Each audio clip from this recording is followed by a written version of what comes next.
Salam sejahtera, terima kasih karena bersama dengan saya di Nazilin Unity Channel. Saudara-saudara sekalian, hari ini kita digemparkan dengan penangkapan terhadap Cikgu Bad.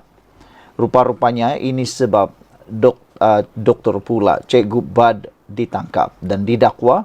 Cikgu Bad didakwa memfitnah, merosakkan nama baik Agong. Ini sebabnya bukan saja kerana hantaran tentang isu kasino, tetapi dakwaan ini didakwa memfitnah, merosakkan nama baik Agong. Ahli Jawatan Kuasa Penerangan Bersatu Badrul Hisham Sarin atau lebih dikenali sebagai Cikgu Bad mengaku tidak bersalah atas dua tuduhan memfitnah dan menghasut untuk merosakkan nama baik yang di Pertuan Agong.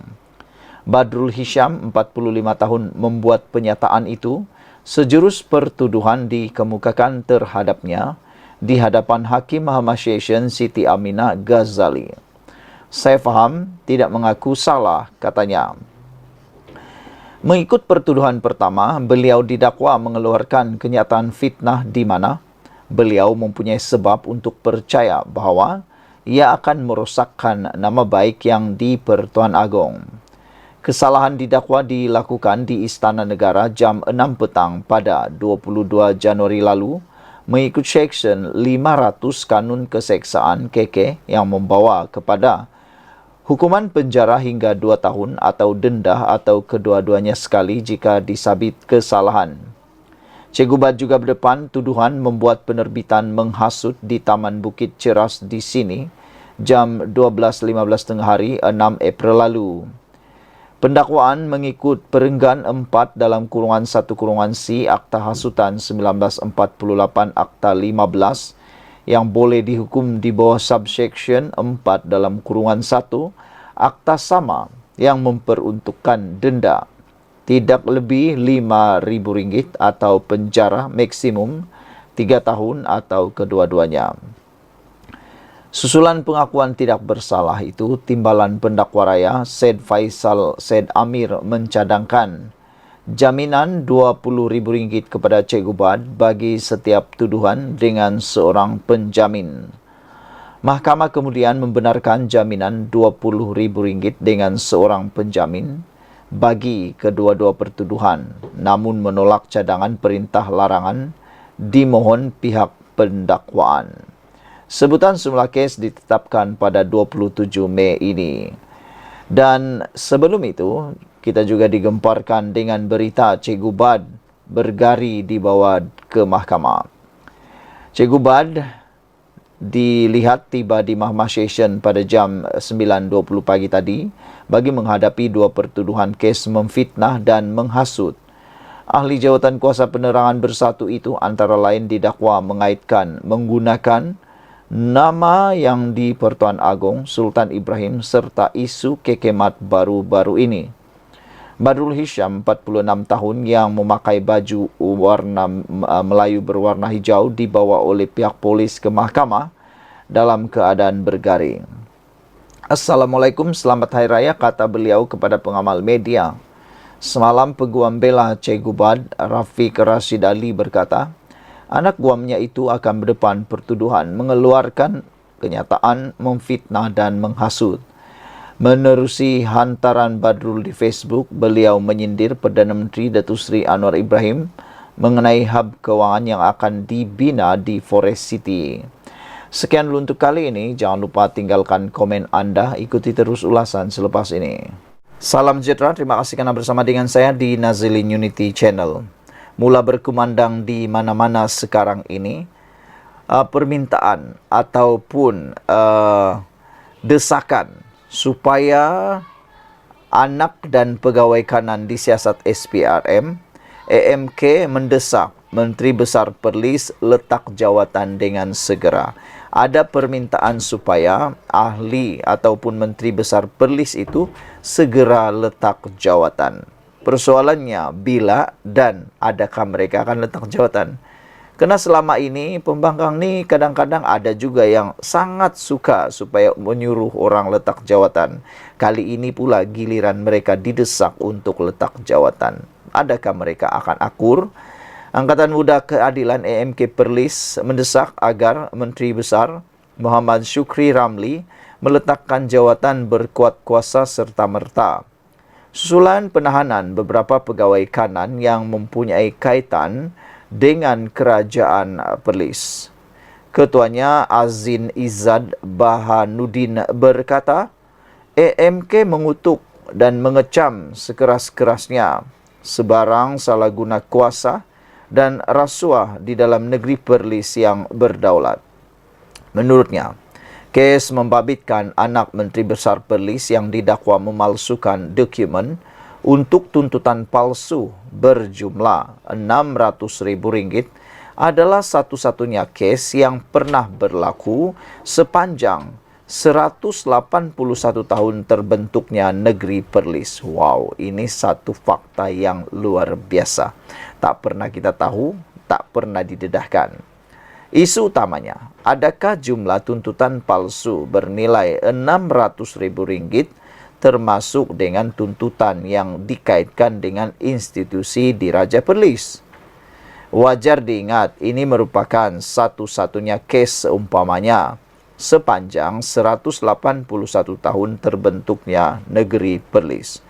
Bagaimana boleh dikatakan Perikatan Nasional bersih dan stabil, namun anak kepada pemimpin tertinggi negeri pula ditahan reman SPRM ketika Perikatan Nasional berkuasa tidak sampai satu penggal, katanya dalam satu kenyataan hari ini.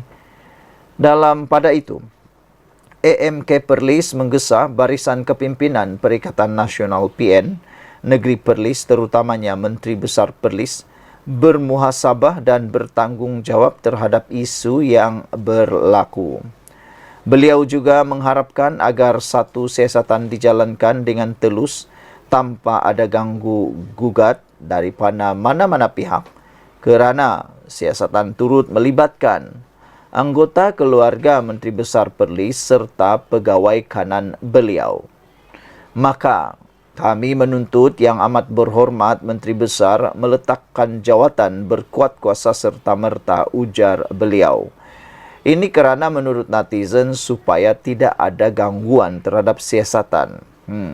Terdahulu Muhammad Syukri berkata beliau terbuka jika anaknya yang disiasat oleh Suruhanjaya Pencegahan Rasuah Malaysia SPRM menerima hukuman seandainya terbukti bersalah dalam hal berkenan.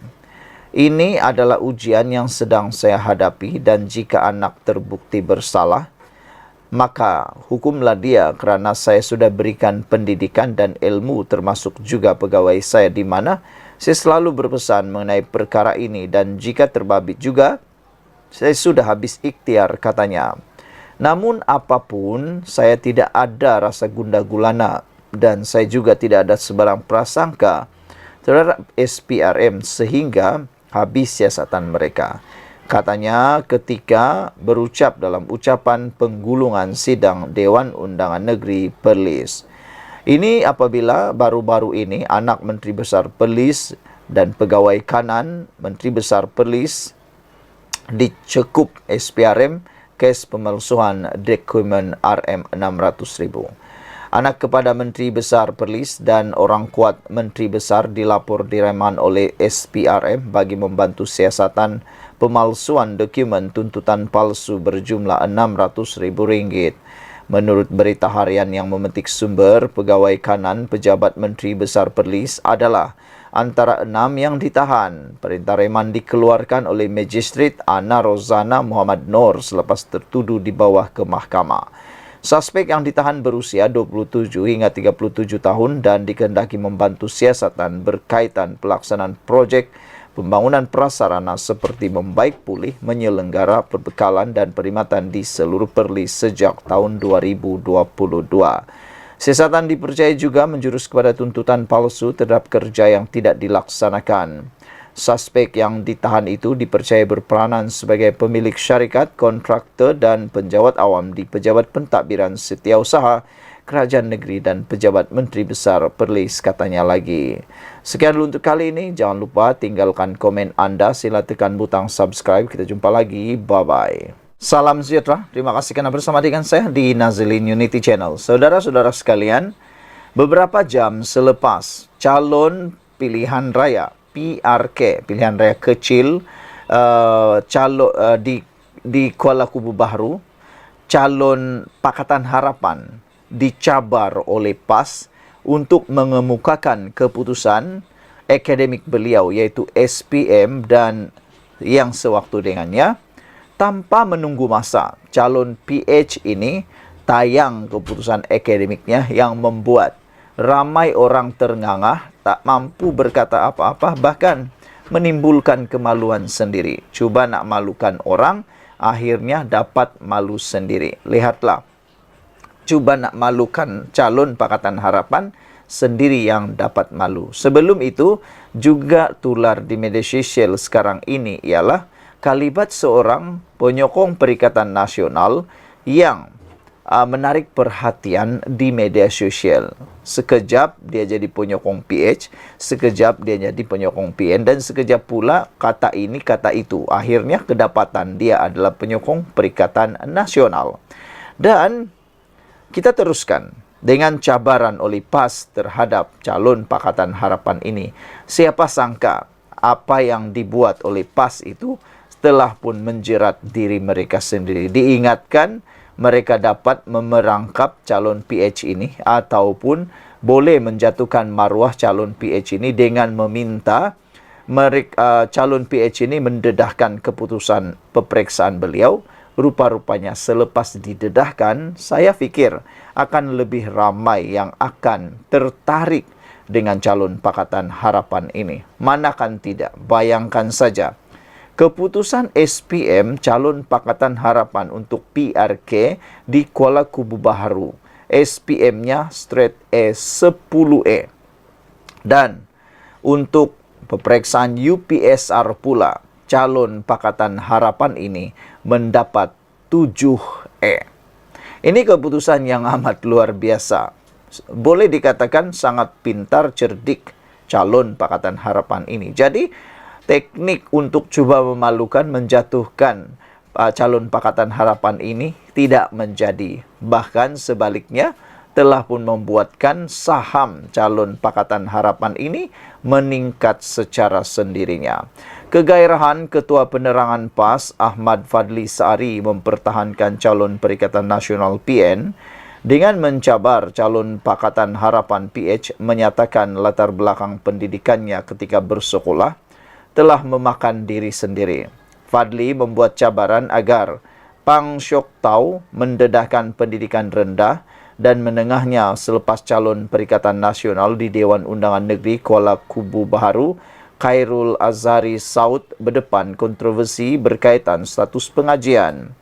Tidak langsung melatah, Syok Tau berkongsi keputusan SPM dan UPSR yang menunjukkan keputusannya cemerlang, semua E, di mana dia memperoleh 10E dalam SPM dan 7E dalam UPSR.